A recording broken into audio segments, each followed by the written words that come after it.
What you are seeing is video that one mid-state police agency kept under wraps for more than a year. Hey, you don't have any knives on you, do you?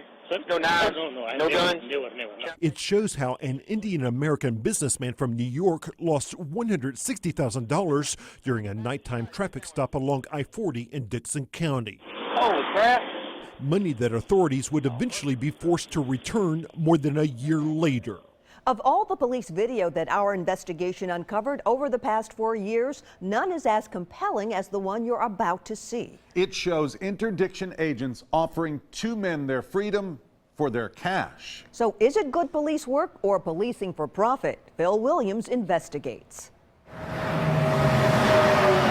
Here in rural Hickman County on a darkened stretch of westbound Interstate 40, two California truckers will soon be given a tough choice. You're going to have to trust me, or you're going to have to go out on a limb and see what happens once we find it. Potentially face a criminal prosecution or hand over the cash that the interdiction officer suspects is hidden somewhere in their tractor trailer. Before the night is up, Hey guys, it's in the back of the reefer, you just got to get to it. agents will recover piles of suspected drug money, almost $500,000, money that their agency, the 21st Judicial District Drug Task Force, will get to keep. I will do everything I can to take that money out of the hands of those drug dealers and the cartel. But DA Kim Helper says the two truckers who she believes were drug couriers got to walk without even being asked to name their accomplices because she believes they had not really committed a crime that she could prosecute. The transportation of illegal drug proceeds through the state of Tennessee, from my reading of the statute, is not a crime. You say you're not traveling with anything illegal in your truck, right?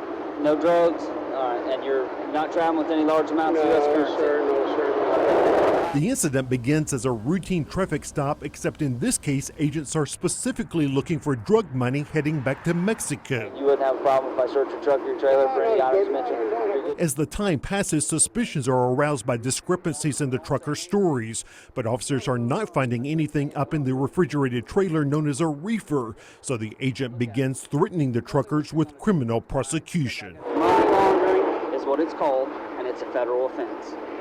The good thing for you is, when we seize money, we don't deal with the feds. We seize it ourselves.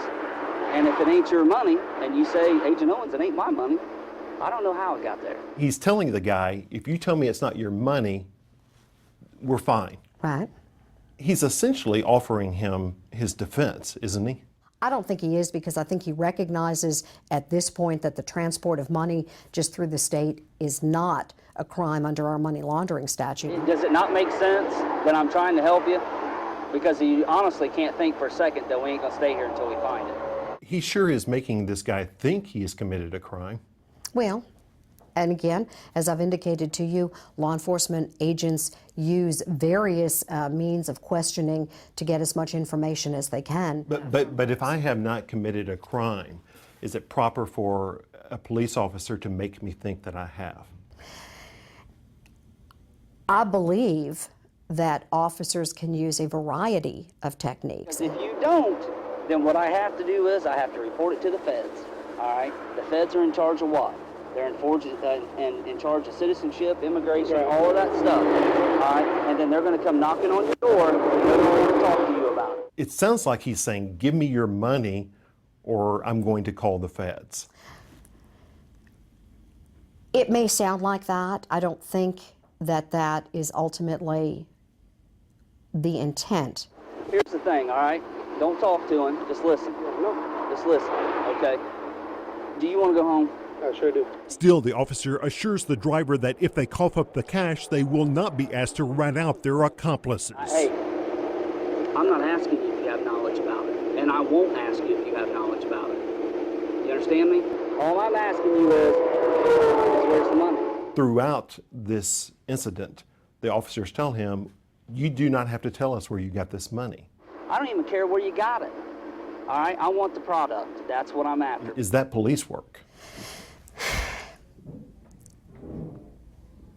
Police work to the extent that these officers, from my perspective, are trying to work with these guys who are merely the couriers. But at no point does any officer ever ask, what's the name of the big fish in Right. this case? Right. And I agree with you. Should they have asked it? Maybe. But I don't want to discount the fact that sometimes perhaps that final piece of information, while it appears to be missing here, ultimately may come to fruition in another manner. Finally, an hour into the traffic stop, We'll come back, you sign these forms saying you don't know anything about it, you're just claiming it, it's not yours, and it's done. It's in the back of the reefer. I don't know how it got there. It's not mine. We're good? the driver comes clean. A short time later, the task force will be $500,000 richer. Still, the DA admits she isn't completely happy with the outcome. I would love to see our legislature make a change so that we can make those arrests on the side of the roads of these guys. As a result of that investigation, Tennessee lawmakers did pass legislation in 2012 to clarify that drug couriers can be charged with money laundering under state law. When we come back, this is a taking without due process. the policing for profit investigation that went viral.